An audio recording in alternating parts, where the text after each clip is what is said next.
Salut tout le monde, bienvenue sur ma chaîne. Moi c'est Christine Pondy. Ici je vous partage mon expérience, les astuces, les conseils concernant Campus France. Dans cette vidéo, j'aimerais bien partager avec vous comment j'ai eu mon visa 5 jours après avoir déposé et qu'est-ce qui s'est passé, quelles sont les erreurs que j'ai remarquées quand je faisais mon dossier qui devait me coûter le refus de mon visa. On va voir tout ça dans cette vidéo.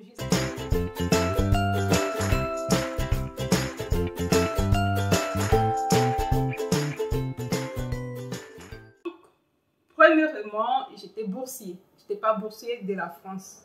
J'étais boursier d'un organisme international que je vous parlerai plus tard.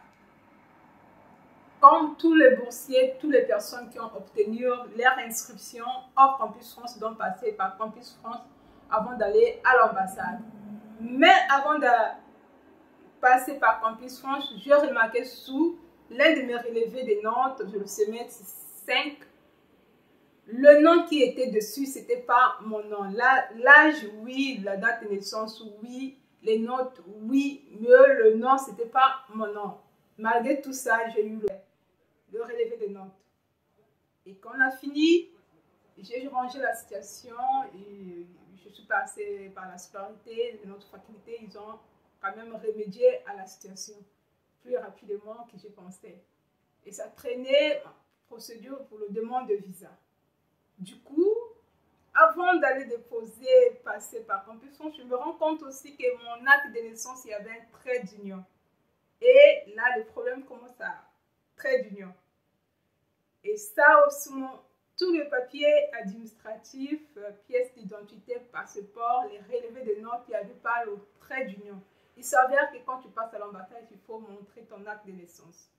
Et moi, il y avait un trait d'union. Donc, mon baccalauréat aussi, quand j'ai récupéré, c'était la même année que j'ai récupéré mon baccalauréat, il y avait un trait d'union. J'étais dans le que faire, qu'est-ce que je devais faire. Et donc, je peux appeler ma grande soeur, je lui ai expliqué la situation. Elle me dit, il faut envoyer ton acte de naissance pour qu'on puisse faire le jugement. La chance que j'ai eue, connaissez comment on appelle ça, le procureur de notre département. C'était un frère à moi, je le connaissais bien et je l'ai contacté. C'est lui qui a activé pour que ça sorte vite. Donc, ça sortit, je crois, 3 jours plus tard. Bien que ce n'est pas lui qui a fait le jugement, mais il a fait les recommandations pour que ça sorte vite. Et quand c'est sorti, j'ai passé par Campus France, j'ai fait tous les démarches Campus France. Mais avant de faire encore ça, j'avais un problème au niveau de l'attestation de validation de ma licence. Ça veut dire que quand j'ai fait la demande pour la bourse, j'ai le doyen de notre faculté, le vice-doyen qui m'a fait une attestation de validation provisoire, vu que nos résultats n'étaient pas encore disponibles définitifs au niveau de la scolarité. Et là encore, on me dit, parce que c'est géré par le rectorat, on me dit qu'il faut demander l'attestation définitive. Et donc, il fallait passer par la scolarité, demander l'attestation pour déposer mon dossier. Donc, j'ai mis les attestations. Souvent, quand on fait des inscriptions à la fac, on nous donne des attestations de validation, des attestations à remplir sous la main. C'est cette attestation, vu que c'est signé par la scolarité centrale, c'est ça que j'ai pris avec l'attestation délivrée par... Ils avaient même peur au niveau du rectorat que ça passe au niveau de l'ambassade. J'ai mis les 2 papiers que j'ai mis dans mon dossier. Je suis passée par Campus France. Là, Campus France ne m'a pas posé des questions par rapport à ça. C'était OK, il n'y avait pas de soucis. Et donc, j'ai mis dans mon dossier et j'ai pris rendez-vous. À l'époque, il fallait prendre rendez-vous par téléphone. Et j'avais encore un autre problème. Mon attestation d'acceptation pour la bourse, c'était 5 mois au lieu de 1 an. Et là, je vous parlerai tout ça aussi sur notre vidéo. Donc, ça, c'était un autre problème. C'est ça qui devait me coûter des problèmes. D'abord, la dame du Campus France m'a appelé. Pourquoi tout le monde, on était 8 dans mon pays, on était 8. Il me dit, pourquoi tout le monde, disons, 1 an, toi, tu as 5 mois. Qu'est-ce qui se passe? Je lui ai dit, il y a un problème qui se passe. Malheureusement, on ne peut pas arranger ça à l'instant T. Comme c'est parti, on me demande d'arriver sur place en France. On va remédier à cela.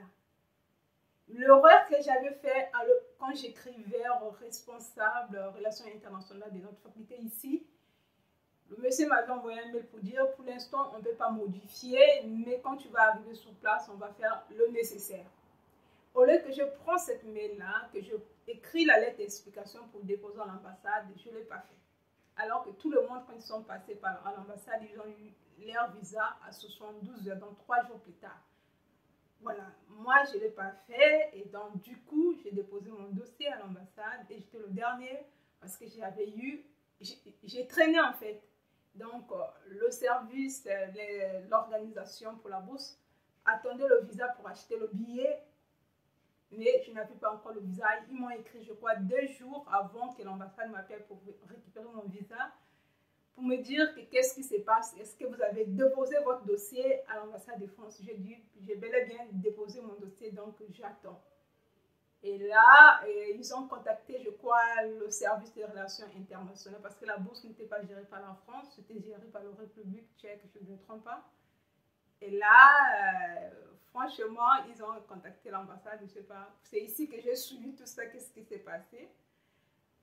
Donc, 4e jour, je crois, c'était un jeudi soir, on m'appelle vers 16 h pour dire demain tu passes pour récupérer ton passeport. Comme toujours, l'ambassade de France ne te dira jamais que tu as eu ton visa. Mais je savais que j'aurais mon visa parce que j'étais boursée, c'était pas une petite bourse, c'était quand même une bourse, voilà, la somme était conséquente, les revenus étaient stables, toutes les conditions étaient réunies.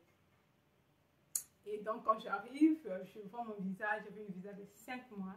Et ça aussi, ça m'a créé encore des problèmes. Quand je suis arrivée sur place, j'ai eu du mal à celle-ci pour le renouveler, pour le prolonger sur place.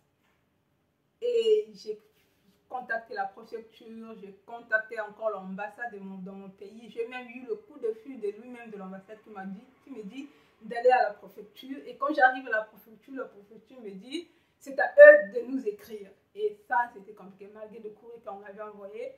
Et heureusement, le service des relations internationales de notre faculté, ils ont écrit au Campus France et à l'ambassade. Ils ont dit, si on n'arrive pas à arranger la situation là-bas, elle doit rentrer avec tous les papiers. Elle devait nous faire une lettre explicative quand, pour la première fois qu'elle avait son attestation de 5 mois. Et là, les choses ont changé sur son attestation de bourse. Donc, elle doit rentrer pour remédier à tout ça. Et donc, pour le premier trimestre, j'ai dû payer mon billet pour rentrer, pour régulariser cette situation sur place. Et quand j'arrivais, il fallait prendre rendez-vous immédiatement. Je suis passée par Campus France, c'était bien pour les rendez-vous. Je n'avais pas la possibilité. J'ai écrit à ma responsable ici. Ils ont contacté Campus France et la dame m'avait appelé, c'était déjà vers 16 h. Alors, j'avais déjà le rendez-vous. Parce que vous savez, le rendez-vous à l'ambassade, ce n'est pas le même jour que tu auras le rendez-vous pour passer le lendemain. Alors pour moi, il fallait que je passe le lendemain pour déposer mon dossier. Et donc, je suis passée par, sous couvert de cet organisme qui nous avait octroyé la bourse, même si c'est pas, voilà, c'est leur structure quand même. Ils m'ont guidée vers le rectorat. Quand j'arrive au rectorat, le rectorat me dit, on va aller à l'ambassade, on connaît une personne qui peut résoudre pour te prendre rendez-vous immédiatement, mais il faut qu'on arrive sur place. On a appelé la dame, quand on était devant l'ambassade, nous a demandé de rentrer. Quand on arrive, je lui explique la situation, il me dit, donc tu viens de la France? Je lui dis oui, et malheureusement c'était ça. C'était pas, j'ai eu la chance, j'ai eu vraiment la grâce.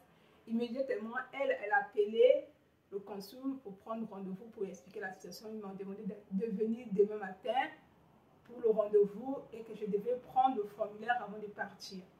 C'est le jour-là que j'ai rencontré le responsable du service de relations bourse pour la France, je crois. C'était elle, je crois, c'était comme ça qu'on appelle ce service international académique, un truc comme ça. Je suis sortie de l'ambassade de France, je suis arrivée le lendemain. Pour faire les empreintes, c'était encore un casse-tête. Quand ils faisaient mes empreintes, mon premier visa était encore en cours. Du coup, mes empreintes ne marchaient pas. J'ai fait première fois, ça n'a pas marché. Deuxième fois, déjà quand je suis arrivée le matin, j'étais prioritaire. C'est le consul lui-même qui est venu pour leur dire qu'il y a une démonstration. Parce que maintenant, il était écrit par le stylo. Il dit, ma demoiselle Sonia là, elle est prioritaire. Vous devez d'abord gérer son cas avant de servir tout le monde. J'ai fait les empreintes, ça ne marchait pas. Et on fait ceci, ça marche. On a fait 3 fois, ça ne fonctionnait pas. et on l'appelait encore, il dit mais ce n'est que normal parce que son visa actuel est encore en cours. Donc du coup, ça arrête tout le processus sur ses empreintes. Et donc on a dû me faire quelques modifications. J'ai fait des empreintes. Je suis même sortie au moment que je devais prendre le taxi.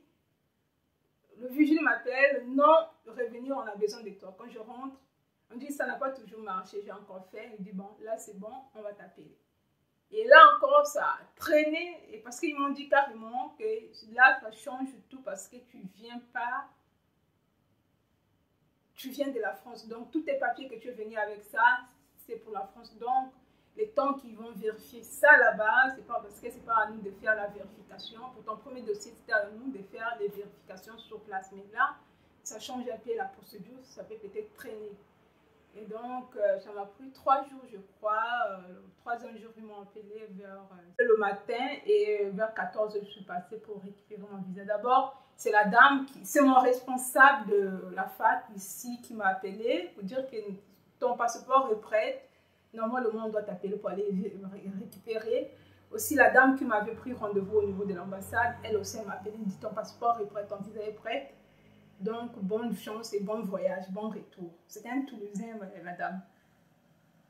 Et même pas quelques minutes, c'est l'ambassade, le service de visa qui m'appelle, me dit, tu peux passer vers 14 h 30 pour récupérer ton passeport. Comme toujours, on te dit pas ton visa. Mais moi, je savais que c'était mon visa. Et là, je passe, vu que j'avais mon billet ouvert. Donc, 2 jours plus tard, je me suis envolée encore sous la France. Vous voyez par quoi je suis passée comme étape pour vous dire que des fois, ça peut aller très vite pour certains. Des fois, ça doit avoir beaucoup de recours, beaucoup de petites choses. Voilà pourquoi on vous dit la lettre explicative est importante. La chance que j'avais parce que j'étais boursier. Et j'étais boursier de l'Union européenne. Donc, c'était ça la chance que j'avais. Toutes les complications que j'avais eues. Je vous explique même pas le stress que ça peut engendrer. L'impact que ça peut avoir sur votre académie, et je vous dirai prochainement comment j'ai obtenu la bourse, les démarches que j'ai fait. Je vous dis, c'était tout pour aujourd'hui. À très bientôt, mais n'hésitez pas de vous abonner, de commenter et d'activer la cloche de notification. À très bientôt.